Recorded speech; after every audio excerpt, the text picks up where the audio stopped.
Plenty more headlines to get across. Joining me in that endeavour, Labor MP Daniel Mulino and Nationals MP Keith Pitt. Now, 4 foreign nationals washed ashore on Croker Island, which is northeast of Darwin, on Sunday night. The Northern Land Council confirmed this yesterday. They said the men were found by some local Aboriginal people. We don't know where they came from, only that they are no longer in Australia. Daniel, does this not just prove that our efforts to stop boats coming ashore simply isn't working? Well, thanks for having me on, Caleb. No, it doesn't show that.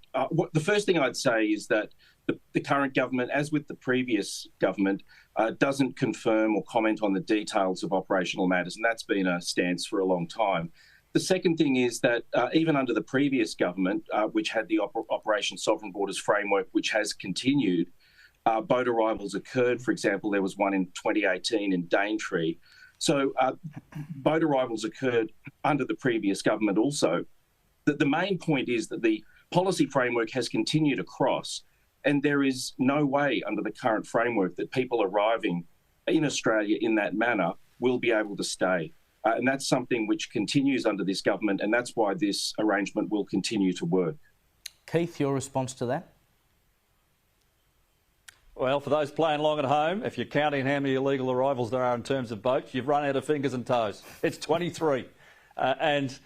Before the last election, we had the Anthony Albanese's leader of the opposition say that nothing would change, there won't be any difference, it'll all be the same.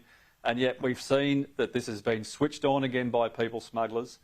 You can't get away from facts. 23 illegal arrivals in terms of boats.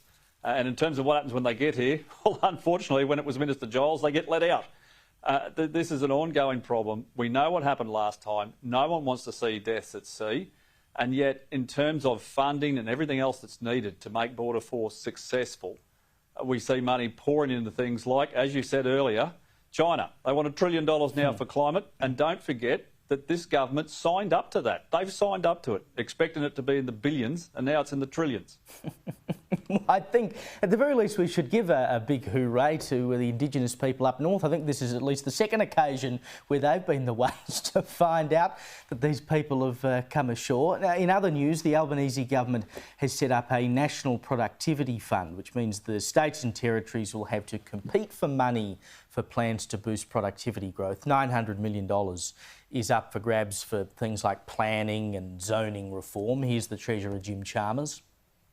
We're not seeking productivity growth at the cost of higher unemployment or by insisting Australians work longer for less. We're trying to apply new thinking to the challenge by broadening our ambitions beyond the tired old slogans on debates central to industrial relations. Daniel, one of the biggest problems we're facing as a country right now is slow productivity growth. A lot of what you see in terms of employment, increasing employment, is in the care sector, which happens to be largely funded by the federal government through the NDIS. Is this $900 million actually going to change anything?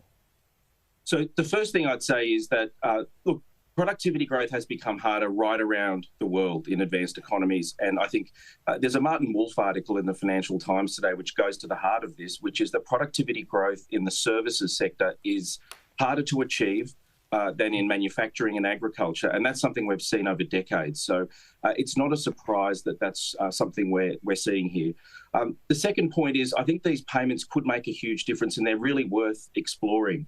When you go back to the Fred Hilmer reforms in the 1980s and 1990s, when you look at the report that Ian Harbour handed down to the previous government on competition, incentive payments to the states were central to both of those approaches. This is something which I think we can probably get bipartisan support on. It's important for two reasons. Firstly, it incentivises states, and secondly, it recognises the fact that a lot of the hard lifting in terms of policy change that's required is going to have to be undertaken by state governments, and yet a lot of the increases in revenue through income tax and corporate tax will go to the Commonwealth government. So it's only fair that the Commonwealth government should pass on some of that benefit. So I think this is very sensible, and I think it will help. Well, if we want to have that discussion about money going to the Commonwealth government, we could always go back to the pre-war setup where the states had control of income tax, but that's a discussion for another day. But Keith, I don't quite understand why we, the taxpayer, need to pay the states to reform things like their planning systems. Shouldn't they just be doing that anyway? Well, no matter what the question is, Labor's answer is always spend more taxpayers' money. And I can tell you where productivity can be improved, and that is in policy settings from the Cabinet of the Australian Government. You don't need to spend enormous amounts of money to fix this. You need to stop doing things like sending our industrial relations programs back to the 1970s. We've got interest rates which have had 12 increases. We've got electricity and gas costs out of control. It makes people uncompetitive. The fundamentals of business don't change. For them to be successful, they have to be competitive internationally if they're looking to export. And we have a government that is hell-bent on giving the unions everything that they want, spending more taxpayer money, which is driving up inflation, and the RBA themselves have said this is an issue. And yet here we go, there's another $900 million for the states. Who'd have thought it? Now, the PM doesn't seem to think it's worth catching up with Donald Trump before he becomes the US president again. Albanese's knocked back the suggestion from the opposition that he had a stop in Florida to see Trump on his way to the APEC leaders' meetings in Rio de Janeiro this week. Daniel, ought he, I know he's had a phone call, but ought he actually have a face-to-face discussion? I don't think there'd be any harm in it, would there?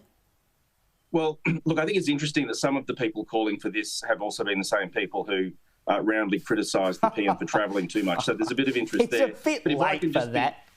Brazenly self-promoting here. I'm just in the process of finishing up a book on PM-President relations back to Federation, and I've actually interviewed all former PMs on their relations with presidents, including Turnbull and Morrison's relations with You've got too much time in your hands. And my lessons from that are that I think the way to succeed with Trump is going to be, firstly, to show him on each of the issues that comes up what's in it for the US, secondly, to be straightforward, and thirdly, to build trust. And so I think that's the approach we need to take. As issues come up, I think we need to approach it in that way, and I think we'll do very well. He's very open-minded to dealing with Australia in a positive way, I believe.